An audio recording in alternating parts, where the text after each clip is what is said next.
बिस्मिल्लाहिर्रहमानिर्रहीम। ओके, सो हमारा जो आज का टॉपिक है वो है रिसर्च वैलिडिटी। आपकी बुक का चैप्टर नंबर 8 है और पेज नंबर है 75। ठीक है जी। अच्छा, सो बेसिकली वैलिडिटी हम कहते हैं to the extent to which the conclusions of that research are believable and useful, यानी कि किस हद तक हम किसी रिसर्च के कंक्लूजन्स को या जो रिजल्ट्स हैं हम उनको बिलीव कर सकते हैं, और हम ये कह सकते हैं कि वो जो रिजल्ट्स हैं या वो जो कंक्लूजन्स हैं वो यूजफुल हैं या वो बिलीवेबल हैं हमारे लिए। ठीक है, उसको हम कहते हैं वैलिडिटी। तो वैलिडिटी बहुत ही इंपॉर्टेंट रिसर्च है। सारी रिसर्चेज वैलिड नहीं होती। सारी रिसर्चेज जो हैं वो उनको हम ये नहीं कह सकते कि ये बहुत ही वैलिड रिसर्च है। ठीक है, वैलिडिटी को हम सिंपल वर्ड्स में भी कह सकते हैं कि कितनी साउंड जो है वो आपकी रिसर्च है।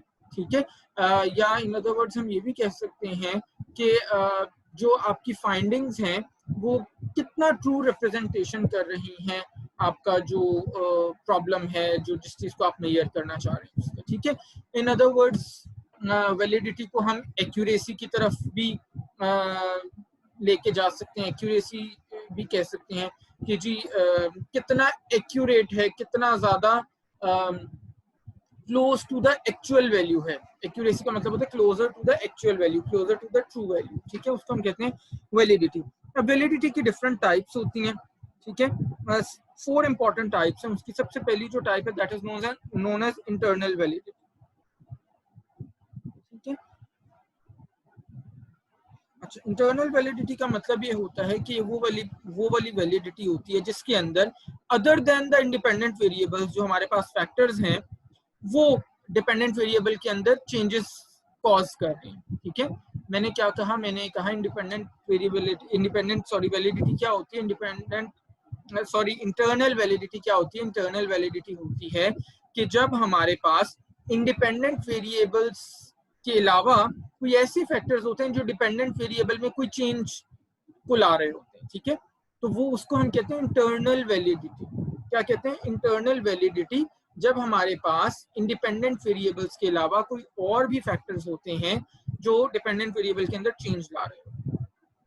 सेकेंड टाइप को हम कहते हैं कंस्ट्रक्ट वेरिएबिलिटी। ठीक है, कंस्ट्रक्ट बेटे रिसर्च में हम टर्म बड़ी कॉमनली यूज करते हैं। कंस्ट्रक्ट का मतलब होता है कि किसी इंडिविजुअल या किसी एंटिटी का एक ऐसा एट्रीब्यूट, एक ऐसा कैरेक्टरिस्टिक जिसको हम डायरेक्टली आप कह लो मेजर नहीं कर सकते।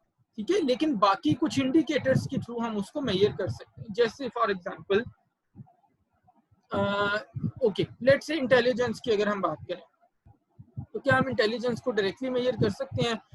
नहीं, हम कोई ऐसी मशीन नहीं है जिसमें से एक इंडिविजुअल को गुजारें और उसको कहें कि अच्छा जी इतने मीटर स्क्वायर या इतने ओम्स या इतने डिग्री सेल्सियस तुम्हारी इंटेलिजेंस है। ठीक है, does not make any sense. तो इंटेलिजेंस को अगर मेजर करना हो तो हम क्या करते हैं? हम कोई एप्टीट्यूड टेस्ट ले सकते हैं, हम कोई ग्रेड्स देख सकते हैं, कोई मार्क्स देख सकते हैं, कुछ इस तरह की चीज देख सकते हैं। ठीक है, तो इसको हम कहते हैं कंस्ट्रक्ट।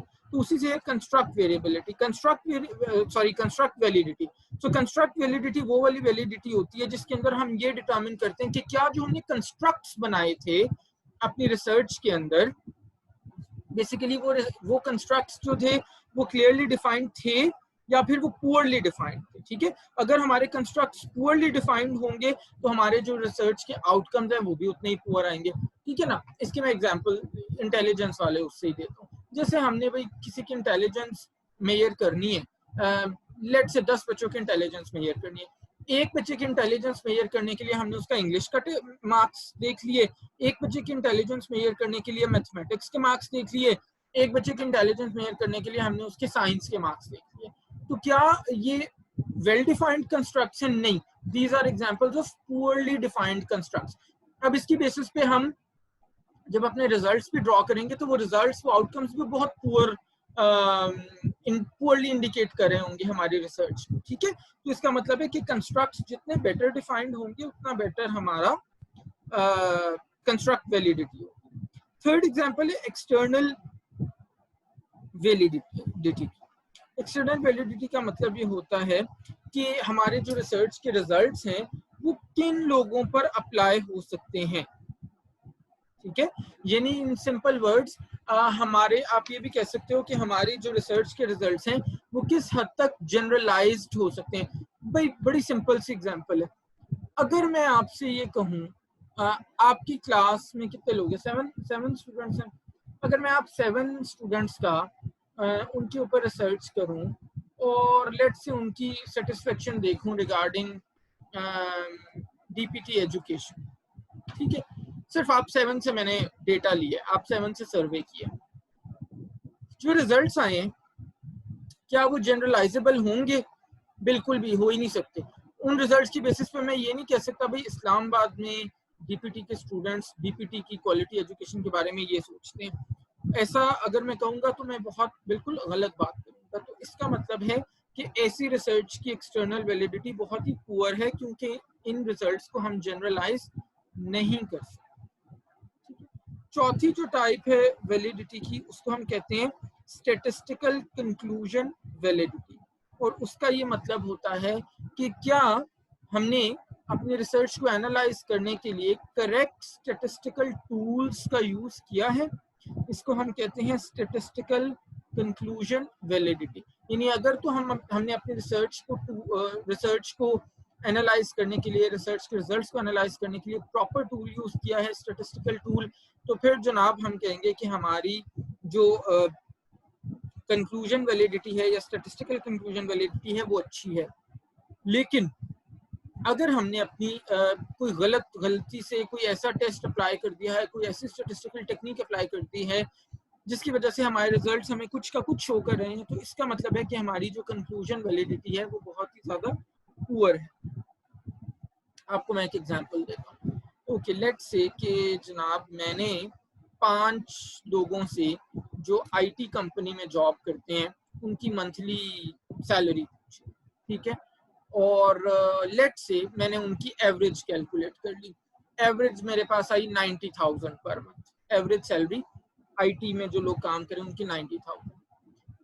अब लेट्स से इसी ग्रुप के अंदर 5 जो मेरे आईटी के प्रोफेशनल्स हैं जिनकी 90,000 आई है मीन सैलरी या एवरेज सैलरी मंथ की, उनके साथ मैंने 2 मजदूरों की भी एवरेज सैलरी पूछ ली, ठीक है। तो जनाब एक ने कहा कि मैं महीने के 15,000 कमाता हूँ और एक ने कहा मैं महीने के 12,000, ठीक है।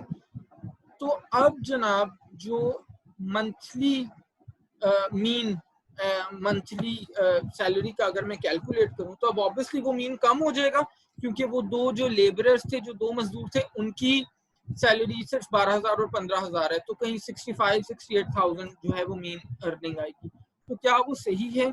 नहीं, वो नहीं सही। इसका मतलब है कि हमारी स्टैटिस्टिकल कंक्लूजन वैलिडिटी बहुत ही पुअर है इस रिसर्च में।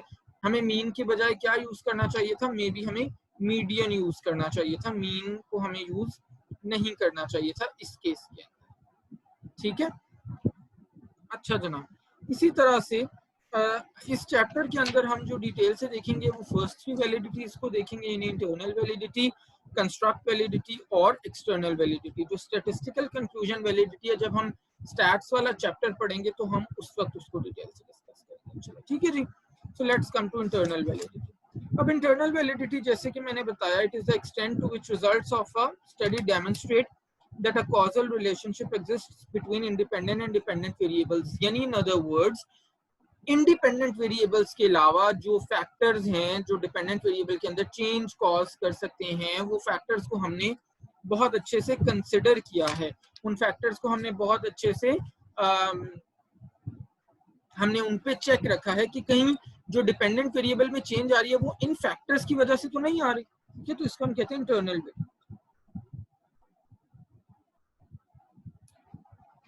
अच्छा जी, अब इंटरनल वैलिडिटी को क्या क्या थ्रेट्स हो सकती हैं, या इन अदर वर्ड्स आपसे पेपर में भी क्वेश्चन आ सकता है, फैक्टर्स अफेक्टिंग इंटरनल वैलिडिटी। एक ही बात है, पेज नंबर 76 के एंड पे बॉटम पे जो दिया हुआ है थ्रेट्स टू इंटरनल वैलिडिटी, इसके अंदर ये भी कहा जा सकता है आपको फैक्टर्स अफेक्टिंग इंटरनल वैलिडिटी। तो डोंट गेट कंफ्यूज्ड, आपने यही वाले पॉइंट्स लिखने हैं जो हम अभी डिस्कस करने जा रहे हैं। सबसे पहला है जनाब इसके अंदर फैक्टर हिस्ट्री।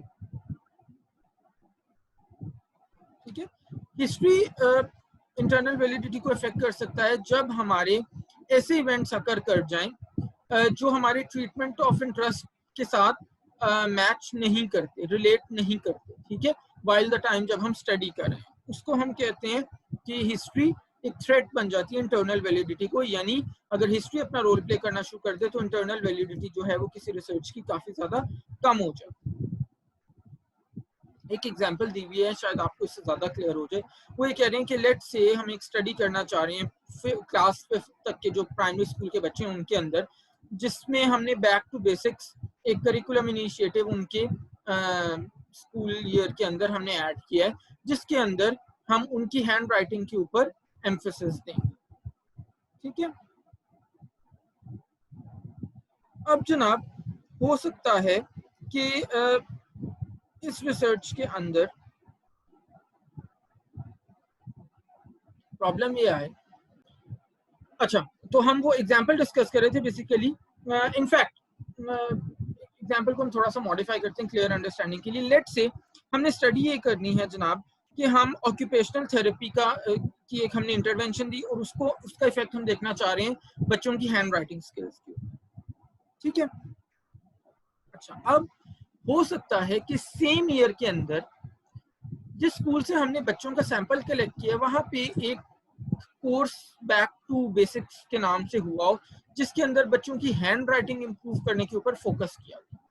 अब जब जो चीज हम स्टडी करना चाह रहे हैं कि ऑक्यूपेशनल थेरेपी की जो इंटरवेंशन है उसका इफेक्ट क्या है बच्चों की हैंड राइटिंग के ऊपर, इसका मतलब है कि इत्तेफाक से एक स्कूल के अंदर एक ऐसा इवेंट हुआ जिसके अंदर उन्होंने बच्चों की हैंड राइटिंग के ऊपर ज्यादा फोकस किया।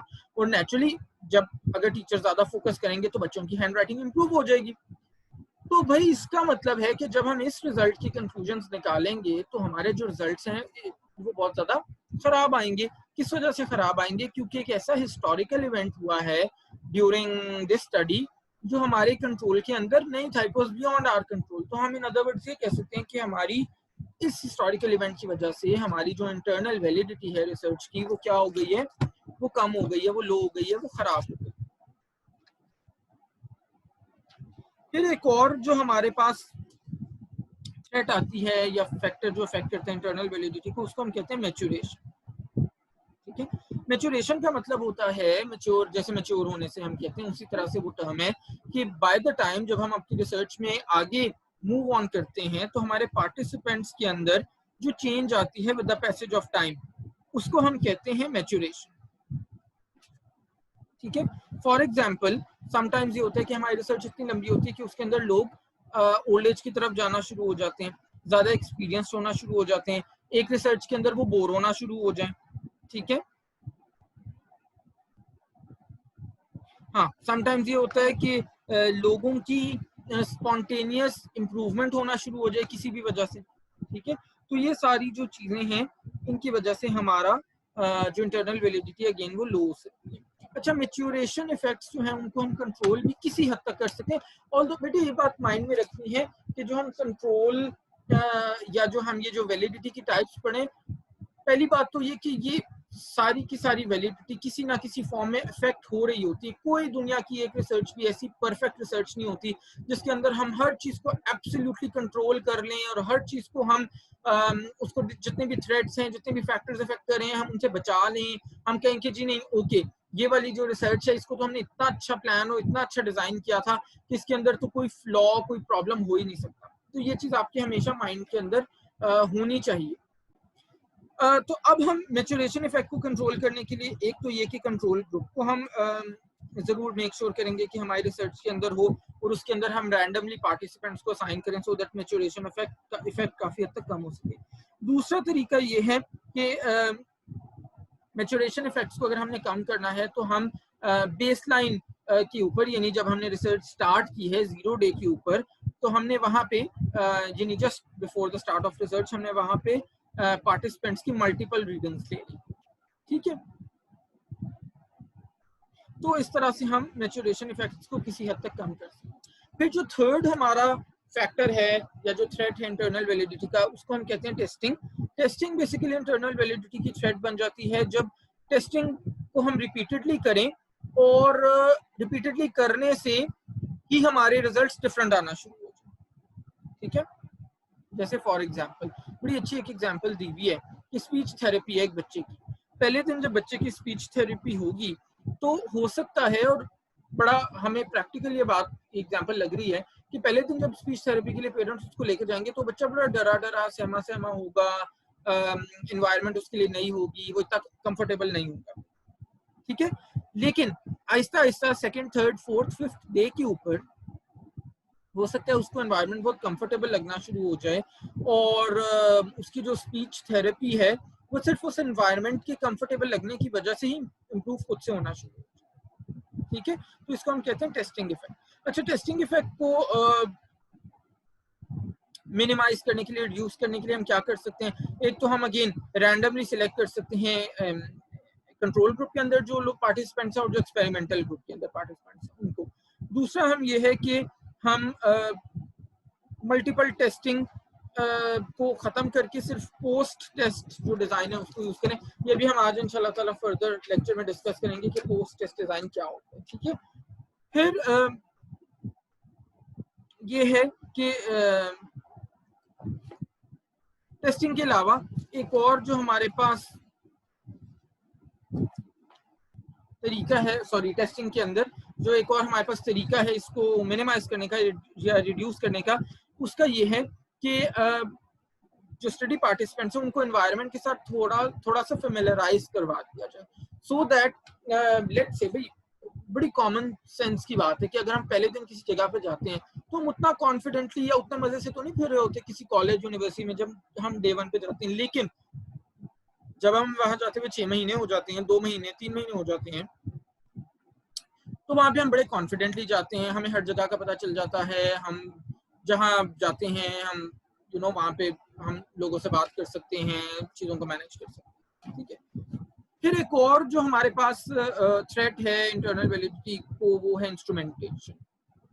अच्छा, इंस्ट्रूमेंटेशन थ्रेट तब बन जाती है जब मेजरिंग टूल्स के अंदर कोई खराबी हो जाए, कोई प्रॉब्लम आ जाए और उसकी वजह से हमारे जो टेस्ट के रिजल्ट्स हैं वो डिफरेंट होना शुरू हो जाए। ठीक है, आपको पता है जब आप लैब में काम करते हो तो बहुत सारे फिजिकल इंस्ट्रूमेंट्स ऐसे होते हैं जिनको हमें बार बार रेगुलरली हर रीडिंग से पहले कैलिब्रेट करना पड़ता है। ठीक है, आप ऑलरेडी एफएससी में भी जब प्रैक्टिकल्स वगैरह करते थे फिजिक्स के और समटाइम्स केमिस्ट्री के भी कुछ प्रैक्टिकल्स में आपको कुछ इक्विपमेंट को कुछ क्या बल्कि मोस्टली सारे इक्विपमेंट्स को, इंस्ट्रूमेंट्स को आपको अच्छे से कैलिब्रेट करना पड़ता है सो दैट उनकी रीडिंग्स जो है वो डिफरेंट ना आए।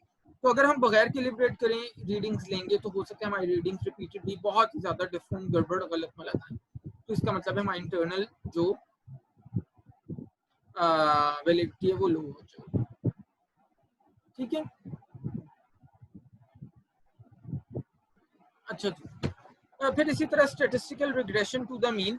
Statistical regression to the mean ये भी एक थ्रेट बन जाती है इंटरनल वैलिडिटी की, जब हम पार्टिसिपेंट्स को ऐसी बेसिस पे सिलेक्ट करते हैं कि जनाब उनके हम एवरेज या मीन्स को कंसिडर ही नहीं करते और सिर्फ एक्सट्रीम वाले स्कोर्स को हम उनको कंसिडर कर रहे हैं।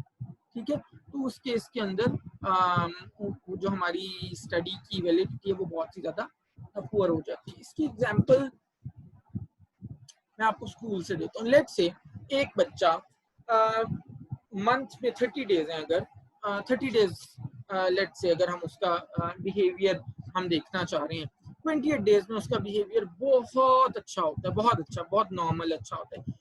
एक दिन अगर उसका बिहेवियर बहुत बुरा होता है क्लास में, उसकी लेट्स से किसी बच्चे से लड़ाई हो जाती है, और एक दिन उसका जो बिहेवियर है वो एवरेज से भी बहुत अच्छा। ठीक है, तो अब अगर हम एवरेज वाले बिहेवियर के जो डेज 28 डेज से उनको एक्सक्लूड कर दें और एक दिन का जो बहुत ही पुअर बिहेवियर है या जो बहुत ही बियॉन्ड एक्सीलेंस बिहेवियर है हम उन दोनों को कंसिडर करें, तो क्या होगा? हमारी जो इंटरनल वैलिडिटी अगेन वो बहुत ही ज्यादा पुअर, बहुत ही ज्यादा रिड्यूस हो जाएगी। फिर जनाब इसी तरह से एक और थ्रेट है जिसको कहते हैं, एक और फैक्टर है जिसको कहते हैं असाइनमेंट या सिलेक्शन ऑफ सब्जेक्ट्स, यानी कौन कौन से लोग हमारी स्टडी के अंदर पार्टिसिपेट करेंगे।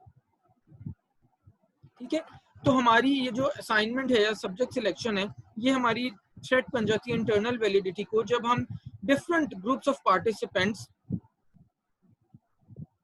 चूज कर लेते हैं जो एक दूसरे से डिफरेंट हैं एक ऐसे वेरिएबल के अंदर जो डिपेंडेंट वेरिएबल ऑफ इंटरेस्ट से रिलेट करता है। यानी हमने ऐसे लोगों के ग्रुप्स को चूज कर लिया जो एक दूसरे से डिफरेंट हैं, किस बेसिस पे डिफरेंट हैं, किसी ऐसे डिपेंडेंट वेरिएबल ऑफ इंटरेस्ट की बेसिस के ऊपर। ठीक है,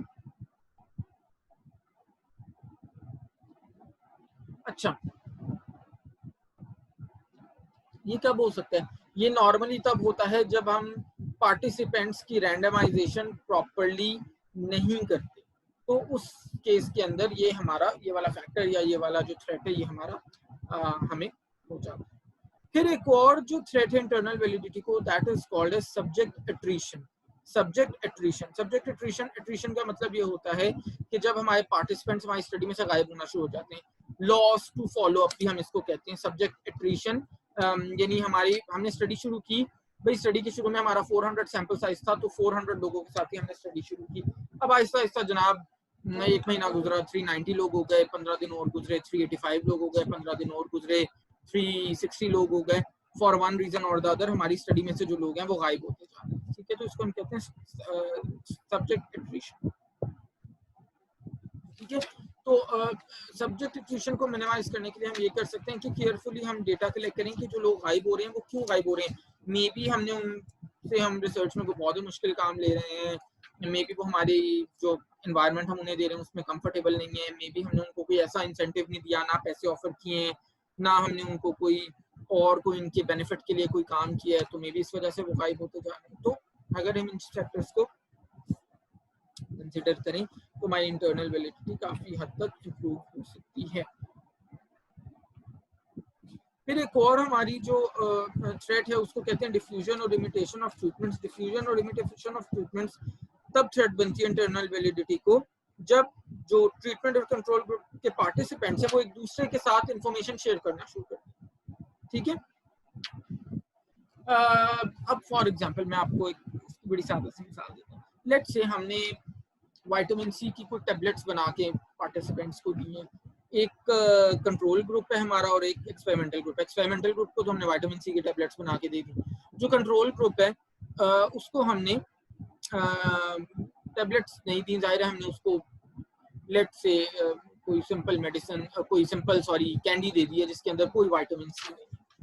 अच्छा, अब हमने गलती ये की कि विटामिन सी वाली टैबलेट्स को हमने ऑरेंज बनाया और जो सिंपल कैंडीज थी उनको हमने व्हाइट बना दिया। अब इमेजिन करें कि जब दोनों पार्टिसिपेंट्स एक दूसरे से पूछेंगे अच्छा तुम कौन से कलर की रिसर्च में ट्रायल में मेडिसिन कंज्यूम करे, वो कहेगा ऑरेंज, और जब वो उससे पूछेगा वो कहेगा व्हाइट, तो कहेगा अच्छा इसका मतलब है दोनों में कोई ना कोई डिफरेंस है। भाई तुम्हारे वाले में यकीनन ये विटामिन सी पे ट्रायल था तो ऑरेंज वाले में विटामिन सी है और व्हाइट वाले में विटामिन सी नहीं है, वो विटामिन सी के बगैर।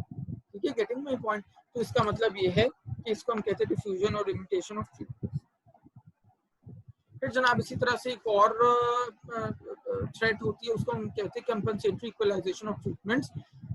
ये तब हमारे पास थ्रेट बनती है जब रिसर्चर को दिमाग में एक पहले से आइडिया होता है कि भाई सर्टन ट्रीटमेंट जो है वो इस प्रॉब्लम के लिए बेटर है।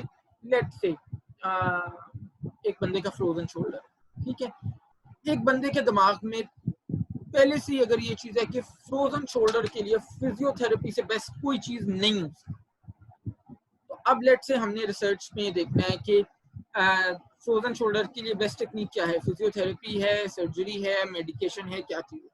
तो अब जब हम उस बंदे से सर्वे करेंगे या इंटरव्यू करेंगे तो उसके दिमाग में ऑलरेडी एक प्री कंसीव्ड आइडिया नोशन है कि भाई फिजियोथेरेपी ही बेस्ट ट्रीटमेंट है। तो अब अगर हम सर्वे करने के साथ साथ इंटरवेंशन भी कर रहे हैं तो क्योंकि उसके दिमाग में ये है कि भाई फिजियोथेरेपी होगी तो मेरा फ्रोजन शोल्डर ठीक होगा, लेट से वो मेडिसिन वाले ग्रुप में आ गया, तो उसको हम जितनी दुनिया की अच्छी मेडिसिन देते हैं वो यही कहेगा जब भी हम उससे सर्वे करेंगे कि आपको इफेक्ट हुआ, अच्छा आपको बेटर हुआ आपका फ्रोजन शोल्डर, तो कहेगा नहीं, क्योंकि बैक ऑफ द माइंड उसके ये चल रहा है कि ओहो मेरी तो जब फिजियोथेरेपी नहीं हुई तो मेरा फ्रोजन शोल्डर मेडिसिन से कैसे ठीक हो सकता।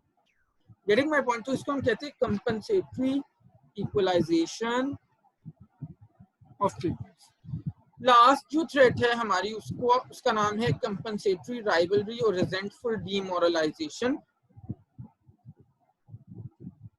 ठीक है, इसका मतलब ये होता है कि जब एक ग्रुप के पार्टिसिपेंट्स इस चीज पे रिएक्ट करते हैं कि भाई उन्हें एक ऐसा ट्रीटमेंट मिल रहा है जो बाकी ट्रीटमेंट से कम डिजायरेबल है, यानी लेट से लोग कहते हैं कि भाई फिजियोथेरेपी, यही जो अभी मैं एग्जांपल दे रहा था, फिजियोथेरेपी बहुत अच्छा ट्रीटमेंट है फ्रोजन शोल्डर के लिए। अब मेडिसिन या सर्जरी के ग्रुप के जो लोग हैं वो उनके दिमाग में ये आ जाए कि भाई हमें तो ऐसा ट्रीटमेंट मिल रहा है जिससे फ्रोजन शोल्डर तो ठीक होना ही नहीं, तो हमने क्या रिसर्च में पार्टिसिपेट करना है, हमारी हेल्थ कहाँ से बेटर होनी है, हमारा फ्रोजन शोल्डर कहाँ से ठीक होगा। तो जब back of the mind already उनकी ये चीज चल रही होगी तो इसको हम कहते हैं कंपनसेटरी राइवलरी रिजेंटफुल डीमोरलाइजेशन। ठीक है जी। सो ये बेटे इंटरनल वैलिडिटी है, और इंटरनल वैलिडिटी के सारे जो पॉसिबल थ्रेट्स हो सकते हैं या सारे जो पॉसिबल यू नो फैक्टर्स हो सकते हैं वो हमने डिस्कस किए। नेक्स्ट हमारे पास है कंस्ट्रक्ट वैलिडिटी। कंस्ट्रक्ट वैलिडिटी मैंने ऑलरेडी आपको बता दिया कि जब कंस्ट्रक्ट वैलिडिटी का मतलब होता है कि हमने अपने कंस्ट्रक्ट्स को किस हद तक वेल डिफाइंड हमने उनको बनाया। ठीक है, जैसे यहाँ पे आपकी रिहैब साइंसेस से एक एग्जांपल दी हुई है कि for example range of motion हमने स्टडी करनी है, तो कुछ लोग कंसिडर करेंगे एक्टिव रेंज ऑफ मोशन जिसके अंदर एक यानी वो कहेंगे कि रेंज ऑफ मोशन एक कंप्लीट इंडिकेटर। कुछ लोग ये कंसिडर करेंगे कि भाई range of motion poorly defined है, रेंज ऑफ मोशन से आप क्या मुराद दे रहे हैं, क्या कहना चाह रहे हैं, क्या रेंज ऑफ मोशन को कैसे डिफाइन करें। ठीक है, तो इसको ये एग्जांपल है कंस्ट्रक्ट वैलिडिटी। ठीक है, या फॉर एग्जांपल हम कॉमन लैंग्वेज में कहते हैं यार वो बंदा बहुत अच्छा है, वो बंदा बहुत बुरा है। Now this is a very poorly defined construct. अच्छा होने की डेफिनेशन या बुरा होने की डेफिनेशन हर इंसान की नजर में डिफरेंट है ना। तो अगर मैंने किसी की अच्छाई पे रिसर्च करनी है या बुराई पे रिसर्च करनी है तो उसके लिए मैं कोई अगर well defined parameter, well defined construct नहीं बनाता तो इसका मतलब है मेरी रिसर्च बहुत पुअर है। भाई हो सकता है मेरे लिए कि ऐसा बंदा अच्छा हो जो 5 वक्त नमाज पढ़ता है, किसी और के लिए एक ऐसा बंदा अच्छा हो जो मस्जिद के लिए चंदा देता है, किसी और के लिए अच्छाई उसका नाम हो जो भाई दूसरे लोग को बहुत ज्यादा उनकी केयर करता है। तो इसका मतलब है कि अच्छाई की जो डेफिनेशन है वो तो बड़ी वेरी कर रही है, बड़ी चेंज हो रही है। तो इसको हम कहते हैं पोअरली डिफाइंड कंस्ट्रक्ट। अच्छा, अब इसको भी जाहिर डिफरेंट फैक्टर्स अफेक्ट करते हैं। सबसे पहला क्या है, construct under representation. Construct under representation का मतलब ये है कि जब कंस्ट्रक्ट्स को हम एक स्टडी के अंदर फुली डेवलप नहीं कर रहे हो। ठीक है,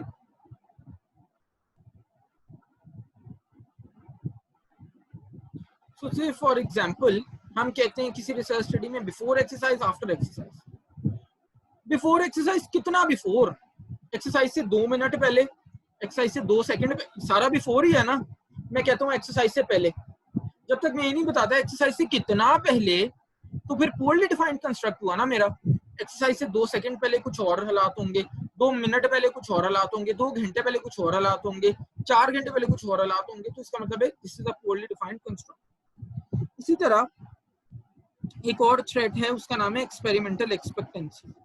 एक्सपेरिमेंटल एक्सपेक्टेंसीज का मतलब ये होता है कि जब पार्टिसिपेंट्स ये गेस करना शुरू कर दें कि एक्सपेरिमेंटर जो रिसर्चर है उनको किस तरह से रिस्पॉन्ड करवाना चाहते हैं। मिसाल के तौर पे उसने आपको एक वाइट कलर की टैबलेट दी है रोज खाने के लिए, और जैसे जो स्टडी पार्टिसिपेंट्स हैं उनको ये पता चल गया कि भाई जब मैं ये तारीफ करता हूँ ना कि टैबलेट से मेरा हेडेक निकल गया, मैंने बड़ा फ्रेश फील किया, मुझे नॉजिया वॉमिटिंग नहीं हुआ, तो रिसर्चर बड़ा सेटिस्फाई हो जाता है, बड़ा खुश हो जाता है। तो इसका मतलब है अब उसने गेस कर, अब अगर किसी दिन उसकी सर की दर्द नहीं भी कम हुई होगी ना तो वो नेचुरली कहेगा कि कैसा आपका जी सर का दर्द, आपने वो फलानी वाली मेडिकेशन ली थी। तो बजाय इसके कि वो कहे कि नहीं आज मेरा उतना अच्छा सर का दर्द नहीं गया, तो वो कहेगा हाँ जी बहुत अच्छा, मेरा कोई हेडेक कुछ भी नहीं, कोई प्रॉब्लम। तो this is an example of experimental expectancy. फिर लास्ट जो हमारी वैलिडिटी है उसको हम कहते हैं एक्सटर्नल वैलिडिटी। एक्सटर्नल वैलिडिटी मैंने बताया था लेक्चर के स्टार्ट में कि हम देखते हैं कि हमारे रिजल्ट्स किस हद तक जनरलाइज हो सकते हैं, क्या जनरलाइजेशन हो सकती है हमारे रिजल्ट्स की। क्या ऐसा तो नहीं कि जिस पॉपुलेशन के अंदर हमने रिजल्ट्स दिए सिर्फ और सिर्फ उसी पॉपुलेशन के अंदर अप्लाई होते हो। अगर ऐसे अब केस है, ऐसा सिनेरियो है, तो इसका मतलब होता है कि हम अपने रिजल्ट्स को जनरलाइज नहीं कर सकते और उसकी एक्सटर्नल वैलिडिटी बहुत ही ज्यादा पुअर। ठीक है, अच्छा अब हम जब जनरलाइजेशन की बात करते हैं तो जनरलाइजेशन ग्रुप्स में हो सकती है, कुछ सर्टेन सेटिंग्स में हो सकती है, कुछ टाइम पीरियड्स के अंदर हो सकती है, ठीक है। फॉर एग्जाम्पल रिसर्चर है, फिजियोथेरेपी रिहैब साइंसेज का रिसर्चर है, वो ये देखना चाह रहा है, आपकी बुक में एग्जांपल दी हुई है कि रेजिस्टिव एक्सरसाइज का या एक्सरसाइज टेक्निक का एल्डरली वुमेन की बाइसेप स्ट्रेंथ के ऊपर क्या इफेक्ट है। तो अब इस स्टडी के जो रिजल्ट्स आएंगे ना, वो जनरलाइज तो हम कर सकते हैं, लेकिन अगर हमने सैंपल सही से चूज किया, लेकिन वो जनरलाइज हम सिर्फ एल्डरली वुमेन में ही कर सकते हैं। जो अभी मैं बात कर रहा था ना कि जनरलाइजेशन हम ग्रुप्स में भी कर सकते हैं, स्टडी सेटिंग्स में भी कर सकते हैं, टाइम पीरियड्स में भी कर सकते हैं।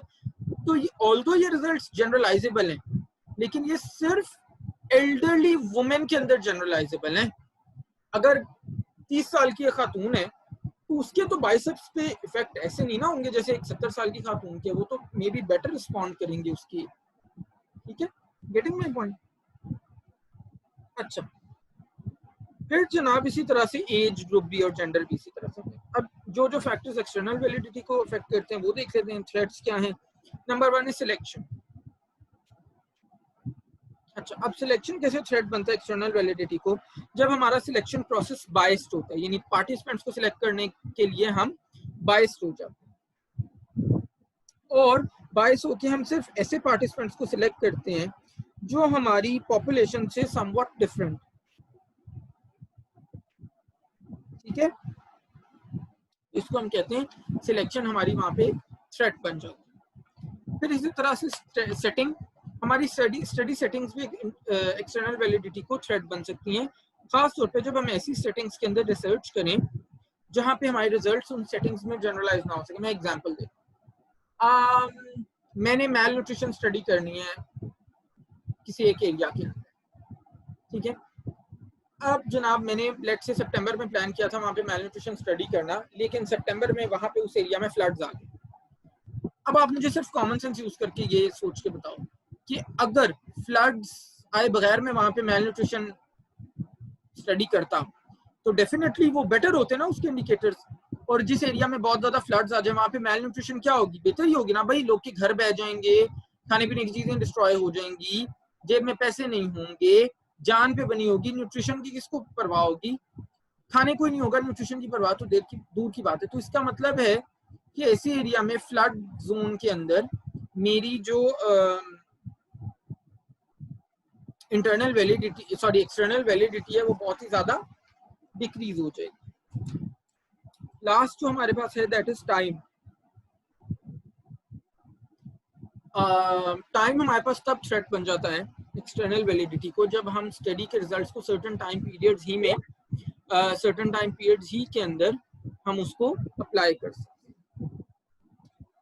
लेट से मैं ये देखना चाह रहा हूँ कि आप लोगों का during 5 years of DPT degree आप लोगों का क्वालिटी एजुकेशन को लेके क्या परसेप्शन।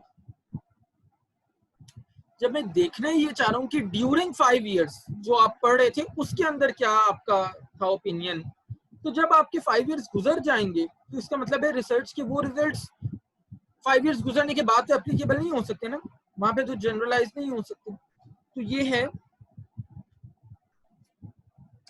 एक threat to external validity. In conclusion जनाब हम ये कह सकते हैं कि जितनी टाइप्स की हमने वैलिडिटी पढ़ी, इंटरनल, एक्सटर्नल, कंस्ट्रक्ट और इवन स्टैटिस्टिकल कंक्लूजन वैलिडिटी, जिसको हम अभी इंशाल्लाह नेक्स्ट चैप्टर में डिटेल से पढ़ेंगे, सारी की सारी वैलिडिटीज आपस में इंटरलिंक्ड होती हैं। ऐसा नहीं होता कि एक वैलिडिटी को दूसरी वैलिडिटी से हम बिल्कुल सेपरेट आउट कर सकते हैं, ऐसा नहीं होता, ठीक है। और वैलिडिटी किसी ना किसी फॉर्म में अफेक्ट भी हो रही होती है, ये भी एक नेचुरल थिंग है। हाँ, हमने जैसे थ्रेट्स को पढ़ा और कुछ सॉल्यूशंस पढ़े, हमारी पूरी कोशिश है रिसर्चर्स ही होनी चाहिए कि इन थ्रेट्स को हम काफी हद तक केटर कर सकें, काफी हद तक कंसिडर कर सकें, काफी हद तक हम इन फैक्टर्स को एड्रेस कर सके सो दैट हमारी वैलिडिटी मैक्सिमाइज हो सके, इंक्रीज, ठीक है। So this is all about research validity. इंशाल्लाह ताला अभी 6-7 मिनट का बेटे एक ब्रेक करते हैं, मैं थोड़ा सा थक गया हूँ बोल बोल के, वापस आते हैं और फिर नेक्स्ट टॉपिक को डिस्कस करते हैं। ओके जी, नेक्स्ट क्लास में मिलते हैं। अल्लाह हाफ़िज़।